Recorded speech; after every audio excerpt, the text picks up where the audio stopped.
What's up, everyone? Before we start the episode, we had a little camera issue for the first 10 minutes. Just put us on the browser, listen to it. It's a great episode. Don't forget you can win a Vivi, but I'll send you back to the episode now. Apologies about that. We'll do better next time. Hi, everyone. It's me, Old Dirty Dave. Welcome back to Get Your Deck Out. And it's Sunday night. Me and Scott are here with our super quick Pro Tour recap episode. Scott, so quick. It's not even finished yet. Yeah, we're currently in the semi-finals, so basically it's mirrors the whole way down until the final anyway, and the final is just going to be Prowess versus Monored anyway, so we thought just get it recorded, get it done now. It's basically irrelevant. The tale's already been told with this particular one. Yeah, absolutely. It's kind of unfortunate that we're at this spot because, you know, the set's been great. The coverage itself, spectacular. But as far as how the shakeup has been, what decks were actually effectively chosen, the metas and the rundown, we may have, instead of calling this Pro Tour Final Fantasy, we could have even just called it a Pro Tour Ban Weighted Room. Pro Tour Monstrous Rage. Yeah. If you like. Pro Tour Turn 3. Like anything to reflect the fact that the hope and little bit of copium that we had, that the pros getting their hands on a couple of weeks of testing, all of the cars, and just preparing to try and win $50,000. Yeah. And that they were going to save the format because they rediscovered something that us normies who just play the ladder could find. We were completely let down and disappointed because it turned out the best thing people could do was bring red cards and go face. Yeah, it was basically bring Prowess tuned for the mirror and the Omniscience matchup, bring Omniscience ready for the aggro matchups, or bring Mono Red basically the same that it's been for the last 6 to 12 months, where we ended up with 42% Prowess, it was 20% Omniscience and 11% Mono Red.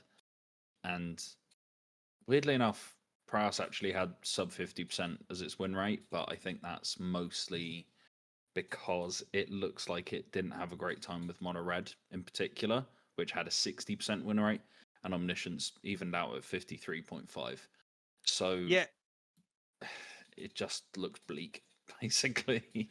Yeah, well, even just like let's looking at the initial breakdown, as far as percentage wise, we because it was 42.3% of the field on Prowess, we actually went down to still counted even the 1% of the field. So, like the Jeskai control Boros aggro gamers still came in as like featured headlines, and usually when you got a bit of a balance going on, that little other category at the bottom is roughly about the same as the top couple of categories. But in this particular case, there was only 9% other, which would only put it fourth on the total grid because there was just so much of the top level. And it's really ruled out a lot of decks. A lot of decks that have been popular. We've seen a massive fall off of Pixie decks. There's only sort of 6 in the field. I'm guessing there might have been 7 or 8 if you'd have included like random Abzan or Esper versions that were kicking around in other. I can't believe there would be no Jeskai Oculus players, but we don't have enough Oculus players to even register in the top 10. I think there was 2 or 3. Incredible. And the even talk of the town, like before this, there was essentially the should we just call it the content creator special of the Una mid-range decks like popping up everywhere. Everyone is sort of assuming that was going to be the saving grace. That Naya Una deck does look hot though. The reanimate the Overlord of the Boiler Bilge thing. Looks absolute gas. But just I think maybe didn't get there in time for people to want to be able to commit. As far as bringing it for $50,000, or should we just say people couldn't crack in the Final Fantasy packs for the for the $50 Lunas, or is possibly the issue. collector booster boxes are like $1,200 now on TCG Player or something. It's incredible. That's Like insane. even on that line, we're seeing like stories from like the IG threads where people are currently out in MagicCon right now buying collector booster boxes because effectively, for any of our friends who are listening, if we get anybody from the States listening, effectively UK and EU prices effectively mirror your dollar prices. So when your collector booster boxes are $1,000, they're also like It forces ours up, yeah. Ours Basically, are £1,000.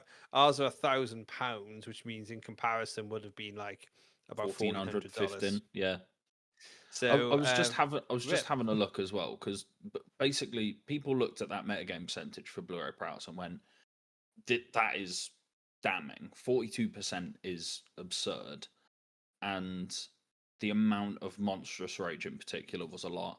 I just had a look, just out of interest. Pro Tour Modern Horizons 3 was the Bant Nadu Pro Tour.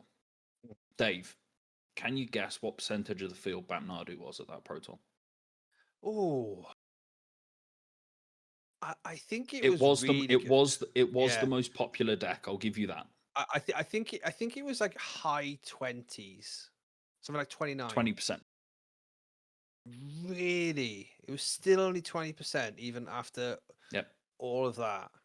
Nadu was 20%, Ruby Storm was 9.5, Jeskai was 9.1, Mono Black Necro was 7. And the other category was 25. 25.5%. And that's a little low for Modern, because Modern is a format that people have their pet decks and people have decks that is all they play. So like Scape Shift is a go-to one, that sort of thing. Amulet Titan, not in the top 11 decks. So just an example, really, that even what was that was broken, busted times. Oh, yeah. Right? Amulet Titan, 2 players in that whole Pro Tour. Well, they were dark times. I would say this is deflated times. I think in the standard go around. We left the most recent standard RC season coming into modern.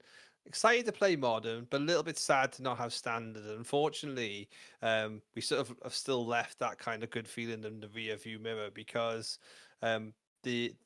we are in a really lag point of the 3-set standard. 3-year standard that was already bad enough when it's 2-year standard, and I think the BNR problem is now very much amplified. We need it dealt with. We need it dealt with swiftly, and week today we should have it. We will have it dealt with. Thank God that the announcement's next week. But the question is, will these stats help them shift their mindsets? So flipping on to the fact that obviously in the overall we saw Is It Prowess, Omniscience combo, Mono Red Aggro basically dominating. We're not going to count anything below that because everything's inconsequential.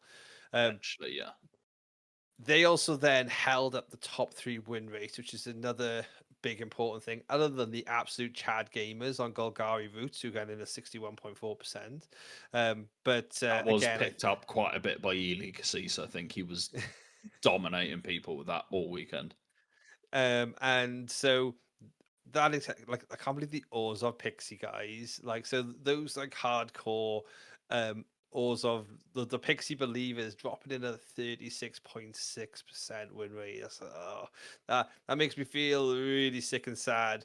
And the temporary lockdown deck can't beat the deck that is entirely 1 and 2 mana spells. Exactly, and that's the thing, is that this is the temporary lockdown being switched off has turned that deck off fully. So we need to just really focus our thoughts and feelings around Prowess, Omniscience, Mono Red Aggro. I guess to start with Omniscience and how that's gone on. We saw nothing in the top 8. Now, that doesn't always necessarily, call out that the deck was bad. Obviously, in Pro Tours, you got to remember you got to do 6 rounds of draft. Over 50% win rate as well. It was 53.5. You got to do 6 rounds of draft. So even perfect perfect piloting of this deck and a mediocre draft set round's not going to get you in the top 8. So you've got to have a great top 8. You've got to have a great Pro Tour, full stop. We saw people like Arkadota on this deck. It's really, really solid. Shout out UK. But Alex this is Rohan playing prowess without Vivi. He knows not the score. But talk about this combo deck. I think we're both in the same kind of feelings. Like looking back at our ban predictions, it's really strong. I don't think we need to touch it though. I think we need to have it a little bit like Lotus Field Axe in the Pioneer meta game. We need to kind of go, this'll do. Just leave it there. Get correct hate. Build your hate cards around it. Your sideboard around it. What happens in best of one happens in best of one, right? I was an absolute god gamer on Abzan Grease It's not a Fang real best format. Of one, right? Like, Yeah, it's it doesn't not count, a real right? format. I don't count. I count that in my thinking as, no offense, EDH players, but as much as EDH players, like Vivi might be absolutely not so busted in CDH. It probably is. Yeah. Like, play Vivi, Soul Ring, Mana Vault, Key, blah blah blah. Take your pick. Like, you can massively go off with that, and it just doesn't come into my thinking. Where Omniscience is concerned, a lot of people do like to complain about it, and it's because it's a combo deck. It's a combo deck, and it solitaires a bit, where people don't like to play against that. But good formats have control, combo, aggro, mid-range, tempo, whatever deck tag you want to say, they're all represented. And that's why I think, for me personally, although Modern right now is balanced, I wouldn't say it's that good a format. There's a couple of things missing from that, basically. So with this in mind, I think if you hammer the aggro decks as much as we both want to, I will hold my hands up and say, last week saying ban Corey Steelcutter, ban Manifold Mouse, see where it lands, not enough. At this point, do more, do some proper damage to them, let some Final Fantasy cards see some play, which is probably in Watsy's thinking as well, is they'd rather have the Final Fantasy cards see play. They want to see Sephiroth on these tables, not Heartfire Hero, Manifold Mouse, Corey Steelcutter, that sort of thing. Because it's not a sniff, it's better. It's better for their brand that these big characters see play, and it will mean that they can continue in future to get these universes beyond crossovers. Whether as players we love them or hate them, I have my own feelings on it. That is an entire episode by itself. It's better for them and their bottom line to see these cards on the table. I think you had the right idea. Last week you said ban Beanstalk, Monstrous Rage, Corey Steelcutter, and Manifold Mouse. The only thing, we were chatting about this before we started recording as well, the only thing that we've considered is perhaps the lunatic play of don't ban Corey Steelcutter, but ban something else from Prowess, like Storm Chaser's Talent, for example, because we were both in agreement that Corey Steelcutter is a really fun card. And it is fun. It is fun to play with, and just play Artifact Hate. Like, yeah, fair enough. It will be powerful, but you need some good cards in the format.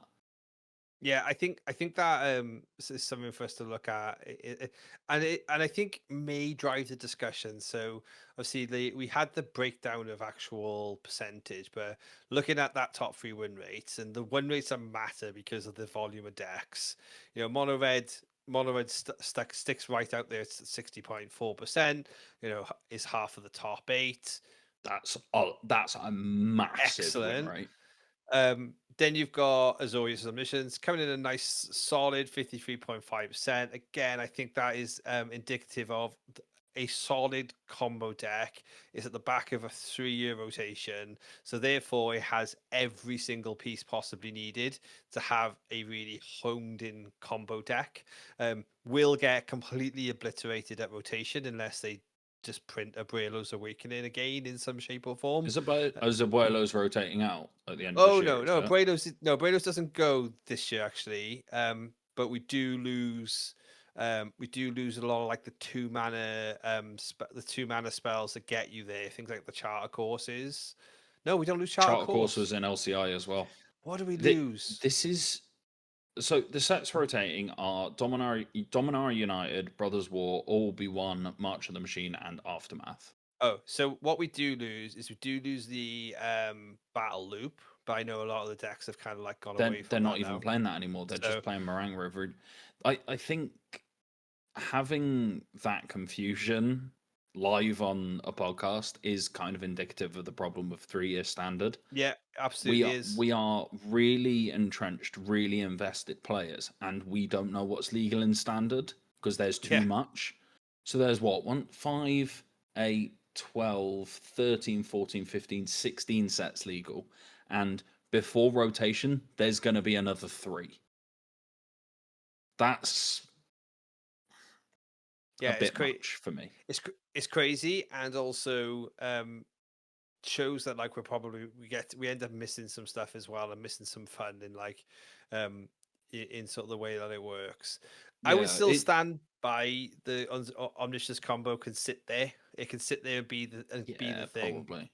Just Um, like there's so much hate for it. That's the thing is when you're not being killed on turn 3 by what's that 50-55% of the meta game, you have time to actually play cards like Rest in Peace. You can afford to lose a card if you're playing Leyline of the Void. You can play Tear Asunder, take your pick. Like you can do these things. And yeah, sometimes you're gonna like Tear Asunder there 1-1 and but the first thing they're playing off of it is another Omniscience. It's a combo deck. Like they had the nuts. It is what it is. Like sometimes that just happens. But I think Abuelo's reanimating Omniscience for 4 mana at sorcery speed with a card that's in the graveyard that's an enchantment that also is a 1/1 creature.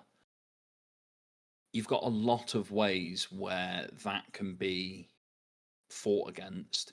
But yeah, again, that is predicated on the fact that you can play a tempo deck, you can play a mid range deck. So get Beanstalk gone. It was a mistake. Remove it. I'd probably even say ban it from Pioneer just to be safe. Just give it the Underworld Breach treatment, get rid of it and everything. get gone, Bucko. Yeah, Monstrous Rage. The trample on that is the biggest problem with it. +3/+0, fine. Leaving +1/+1 around, fine. It's the persistent trample that I think is the issue on that. And it basically means that these red decks don't need to play that mix of burn and creatures anymore. Like you saw old school modern burn, Goblin Guide, Eidolon of the Great Revel, Monastery Swift Spear, but then you've also got the Lightning Bolt, the Boros Charm part of it. You need that balance. And Prowess doesn't even play burn either because they've got Corey Steelcutter and Monstrous Rage to break through with Trample, or they just play a Vivi and untap with it. But some people have talked about banning Vivi as well. I'm not sure I like that because A, brand new card, mythic in their new set. They're not gonna ban it, so No. like come to peace with that now. Vivi is going nowhere, whether it should or not. However, again, if you're not under pressure from the aggressive 70-80% of that deck, you can actually play cards like Lightning Strike, like Glacial Dragon Hunt, these things that actually deal 3 damage instead of being forced into my only interaction can be Torch the Tower that I can only bargain 5% of the time and it's an afterthought. When you actually have a Dimir deck that plays Go for the Throat, you test Prowess with Vivi against Dimir mid range, and if you have a Vivi draw, you're not winning the game. If you have a Corey Steelcutter draw, fair enough, you might get somewhere. If you have a Vivi draw, they're just going to kill it. Yeah, I think Vivi was still sort of like highlighted by a lot of the top teams as being what they felt was the biggest trap of going Prowess, and which is why we did see a lot of the decks just not even play it. We've obviously, as we mentioned, we're recording this as the final is ongoing right now. We're seeing two decks which have got there and haven't relied around it. So I think, yeah, you're right. Keep it. It'll have some fun spell slinger interactions at different points. I'm sure, like it'll be strong. I'm sure Yeah, people but will, strong is good. yeah, Strong is good. Busted people, is when it's a problem.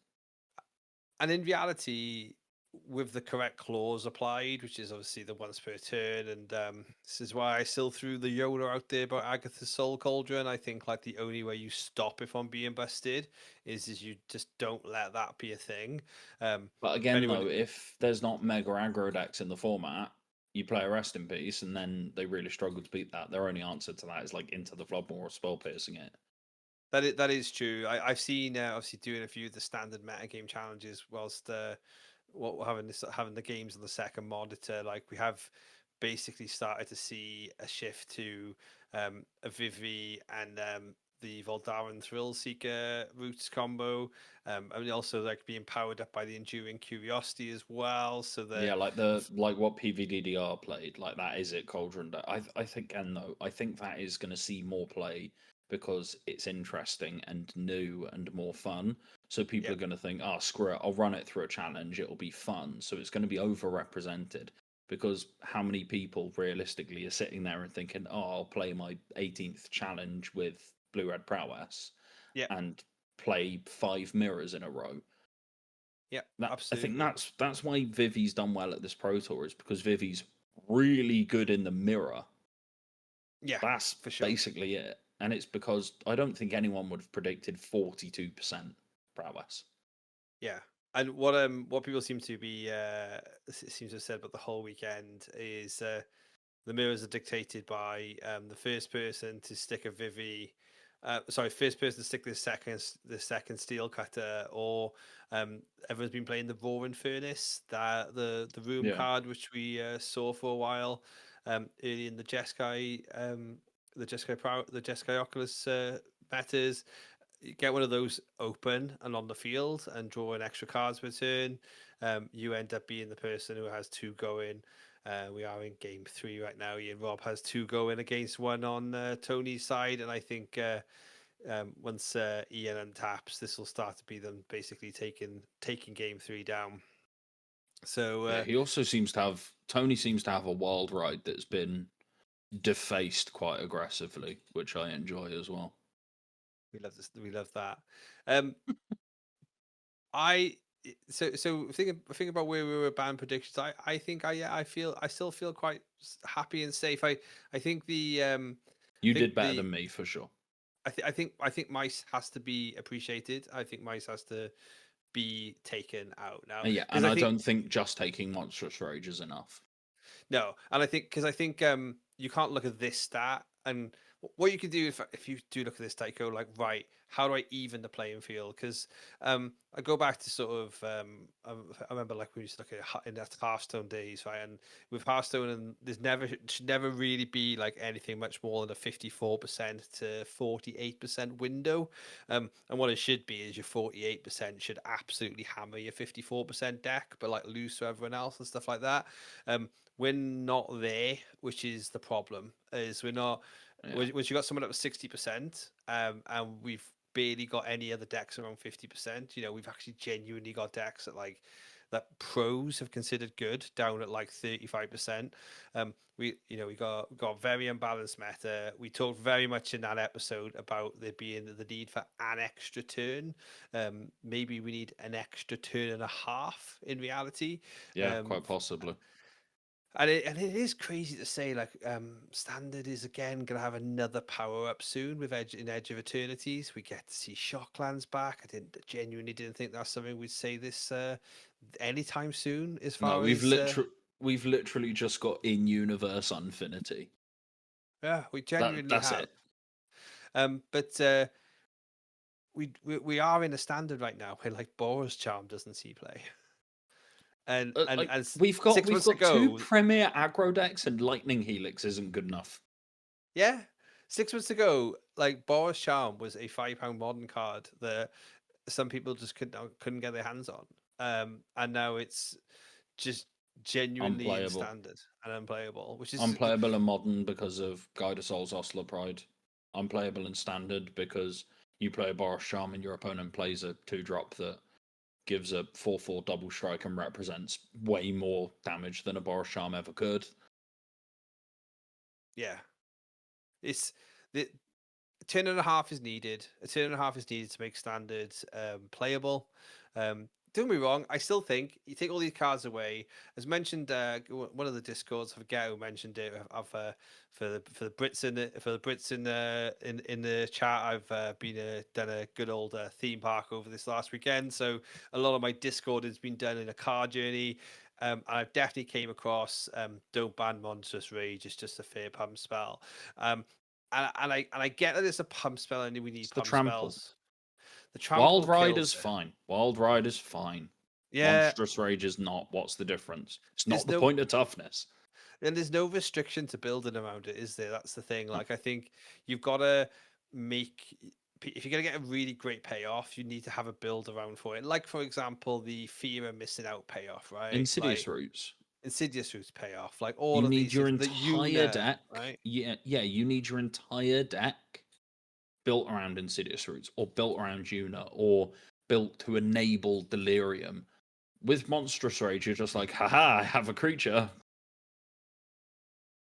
Yep, and that's it. Like, Like you just get your thing, and I think like leave it be in prowess in modern. I think a couple will see play in prowess in modern forever. Now it'll be great power level there. Keep prowess relevant, yeah, and you may need to touch it in Pioneer if it matters. if it ever gets to the point where Mono Red isn't just like 70% of the format, yeah.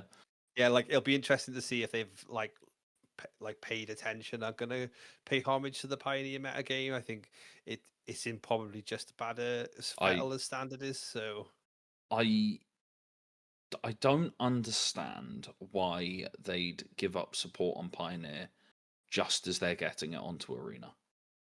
yeah, It's and mad to me. I'm making it the most approachable now than it ever possibly is. I think half the Shocklands being printed in a main set. Like let's be fair, like the majority of standard players are at weeklies. They open somewhere in the region of a box to two of a box or two of product over the space of a thing. So therefore, they'll be halfway to their the Shockland collection, and means that they can play their deck pretty much. I think. Friend of the show, Doug, like I think he put a message recently somewhere that's basically saying you could probably sideboard in and out of your standard and pioneer deck, and no one Yeah. would even notice. Yeah. And Well, he's what's completely the right. difference? It's like Kamano faces Kakazan. Yeah, it is right now. It's Commander faces Kakazan, and if you were doing it, say for example Boros, you could just obviously play Shocklands, and maybe you play Pathways over Verges or whatever in whichever order, depends what you're doing.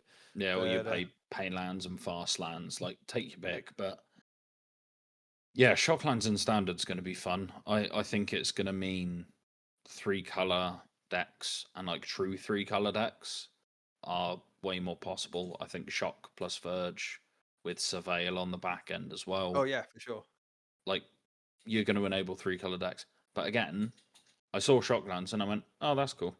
And then put it down because it's irrelevant. Why bother trying to play a 3-color deck when you're just going to be killed on turn 3? Yeah, All a for sure. Shockland is 2 damage less that your mono red opponent has to deal to you. Yeah, like you wouldn't want to shock anything in current format, would you? Like we both regular Pioneer and Modern players at our time, and I've the first 3 lands of the game you're pretty much shocking in Pioneer most often than not. So you can't afford to do that in with the current speed of it. So yep, pump the brakes. I think this take the Welsh approach to the speed limit when it comes to that. A As very very frustrating niche, as that might be. very very niche joke for the podcast, but here in the UK, in Wales, we have a speed limit lower than anywhere in the world. I was in England this weekend. I felt like I was cheating because I went past the school and we went past the school at 40 miles an hour and we didn't get a police car coming after us, because you can't do that in the UK. Might cut that one out. That was way incredibly too niche. But yeah, it's the Pro Tour has played out as expected. Slight deflation on that for me. I think A little bit.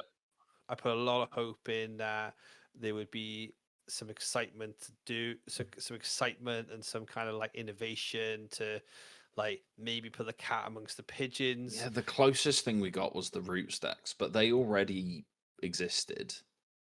They've just Yeah. been like fiddled with is the term I'm going to use, where pros have obviously found it and gone, oh, let's give it a go. There's a lot of ways you can mess around with this and you can do a lot of stuff. Like the Jund Roots actually has an infinite in it. Yeah, so what's the thinking? Because obviously I see there's a sort of like headline of Insidious Roots and Terra Magical Adept. Like It's the fact that Terra picks up Insidious Roots. So the fact that Terra mills 5 and then you can get an enchantment from your graveyard. The issue is it with unconditional enchantment as well? You don't have to pick from that 5. Sorry, I probably could have skyfalled as quick as. it's milled this way, but it's the fact that it's a mill card that can pick up the Insidious Root. So it's not just from your graveyard. It's not like Overlord of the Baelmerk where you flip them and then can take anything. Yeah. But the fact that it is both a mill card and helps you find Insidious Roots and does have the option of the infinite, which is, I think you need to untap with 10 mana, which might be a bit tough, but Insidious Roots does generate a lot of mana. I'd have loved to have seen this group chat. You know, this group chat where this with, because obviously when 8 people take it, you know that's basically a team, right? So there's a group chat where this happened. I'm sure there's one person that group chat went, "You really sure about this, lads?"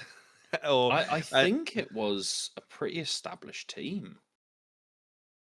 That's what I'm just gonna look at now. I'm just imagining. There's an I'm just Orzhov imagining sacrifice deck. I'm just imagining the emojis then back throughout the day. Gone Terra whiffed again, lol, and then yeah, to Yeah, the land there. flex slot diamond.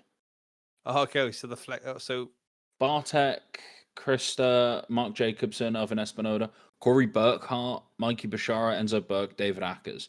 They all played Jund. So look, I refuse to believe that the deck is as bad as it looked when players like that are picking up.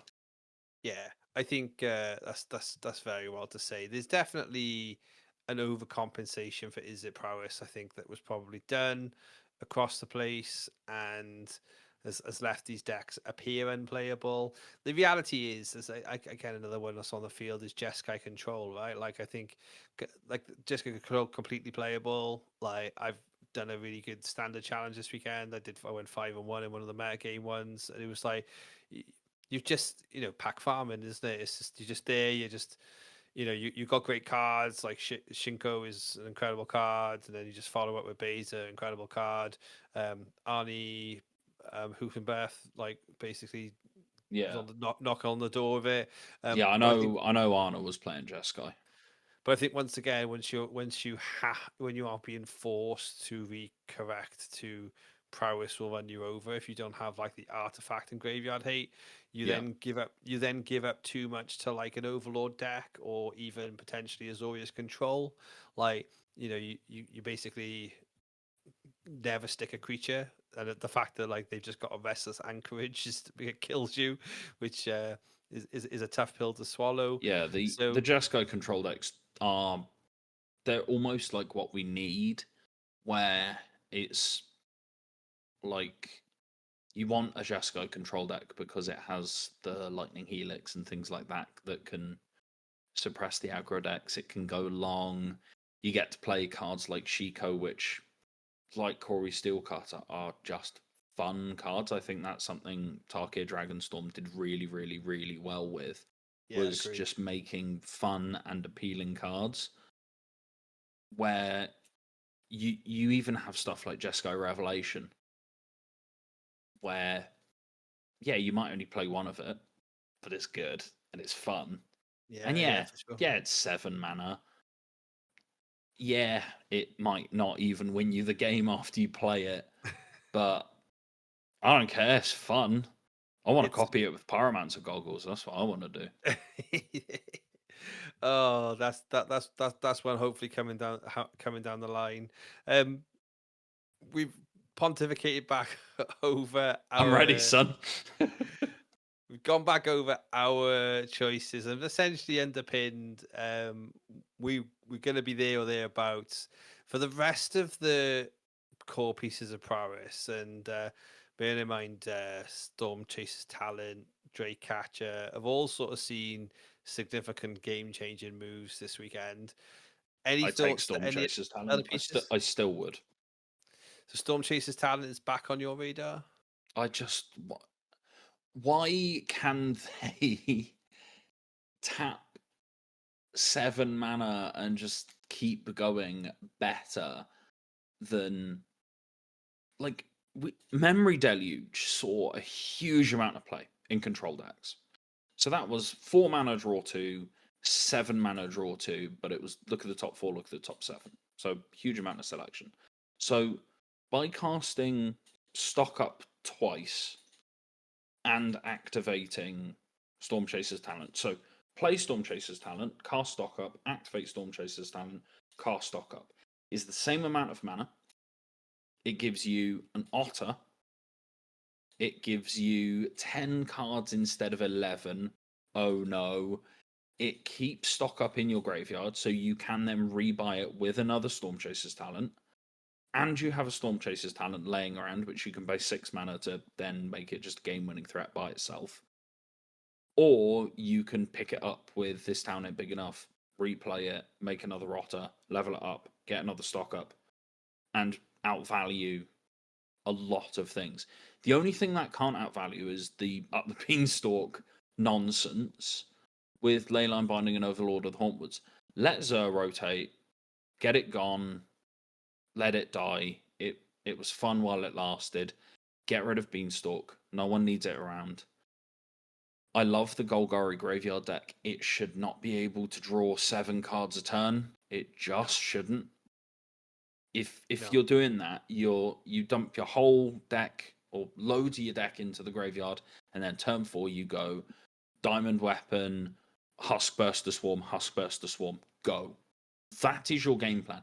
If someone untaps and ultimas you, tough tits. That's the counter to your game plan. But that's Yeah. because there's control decks available to play, and that game plan of I'm just going to slam a diamond weapon as soon as possible, really good against aggro. Oh no, Yep. we might actually have a playable format instead of oh, I drew 3 cards, and then your Is It Prowess opponent is there just twiddling with themselves with a Storm Chaser's talent. They've cast stock up 6 times. They've got a Corey Steelcutter that's generated them passive value, and then they just kill you with 3 monstrous rages. And we're mentioning stock up Get though, Rage gone. Get Rage gone. Get Storm Chaser's talent gone. but stock up we're gonna keep because it's not really the Yeah, problem. it's fine. Stock up is really powerful, but again, it's fun. It's a card draw card. If in any normal situation, someone tapping out on their turn spell, your opponent licks their lips and goes, "Cool, time to deal some damage," and Yeah, try and get sure. underneath this card advantage. Was Memory Deluge ever a problem? No, not really. Like like the package was always just good. Like Memory Deluge, Wandering Emperor was just a good package, wasn't it? And it's But stock up wouldn't be playable at 4 mana, even if it was an instant. It yeah, might be a 1 or a 2 of in Jeskai control. yeah, for sure. I get that, and it makes sense.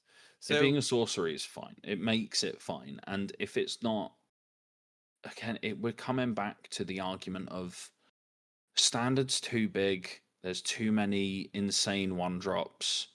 Stock up is at its most powerful when it's finding one drop, or one drop land, or one drop, two drop that pays you off for a one drop. If you stock up and find a 4 drop and a 3 drop, like, fine, carry on.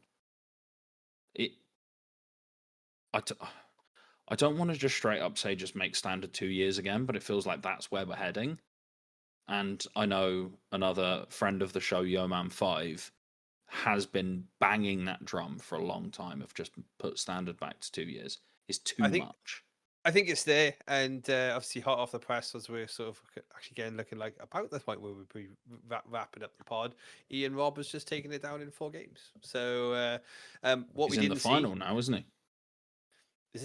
Is this not the final? No. Are we still watching a semi? Yeah. We got Prowess versus Mono Red now. What do you mean you haven't been able to keep track of all of these games where it's literally just the same decks over and over and over again? It just is, though, right? It just is, and that's the thing. The last 8 hours of this tournament have just been the same thing. Also, shout out Ian Robb getting DQ'd from Pokemon tournaments and then just deciding, yeah, screw it, I'm just going to go over and win Magic tournaments instead. I guess the law on that is for another day. But if we look ahead to, feel free to blur that. if we look ahead to Standard's future, and the correct bans happen, do we still need another set before we can recover, or have we clearly got some obvious balance to sit there? Is Sephiroth raised the past just sitting waiting in the rings, or no, until we see the bans. That's the thing, right? Is we need all of the egregious stuff taken off the top to even see if there's egregious stuff sitting underneath it. Yeah, we might ban all those cards, and then, as you said, like, raise the past with Sephiroth is just overwhelmingly good, which I doubt because we have Rest in Peace and Leyline of the Void, as previously stated. But no new cards are going to shine unless those cards get gone. We're not going to see Edge of Eternity's card. We're not going to see the new Tezzeret, which looks really powerful. It seems messed up in Pioneer with Rona combo. Oh, yes. And it seems pretty damn good in Modern with Mox Opal and things like that. Not going to see it in Standard. But this and this is also another sort of reason to sort of get on the keep cutter train, because if they're going to do an artifact set, you can't... Yeah, or a set with like spacecraft and expensive artifacts. Yeah, you can't not have effective artifact removal, and I think I'd lean into the trust of play design. And I know, like, we say trust in play design, but they've got us here. But like, mentality is an artifact set will have good artifact removal. I'd like to think we mentioned things like Shattering Spree last episode, which kind of like still resonated with me, that we don't need incredible, we just need something that can just be responsive. Yeah, you just need efficient, right?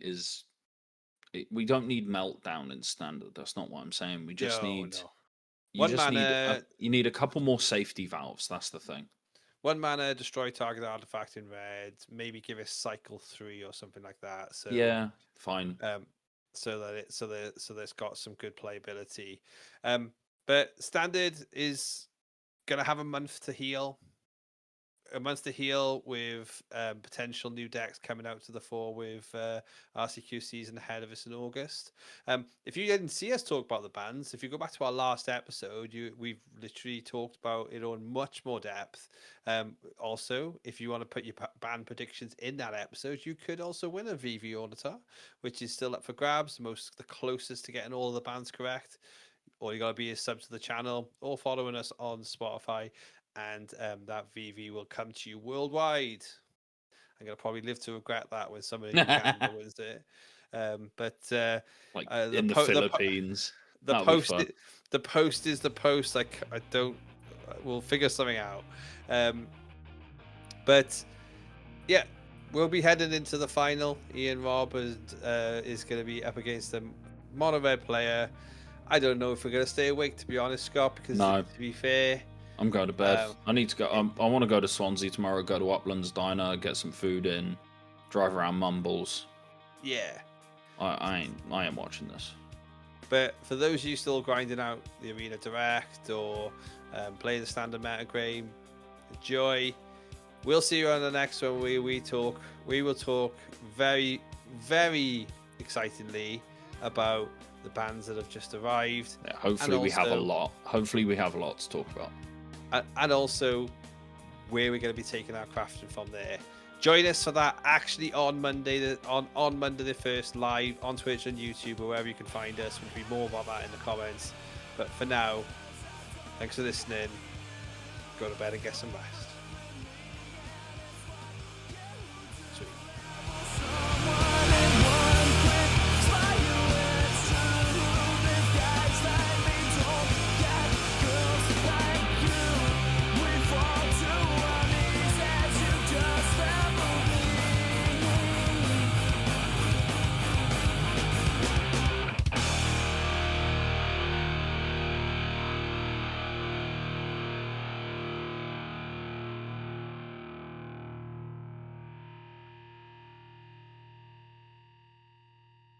Oh, God, being negative's tiring, isn't it?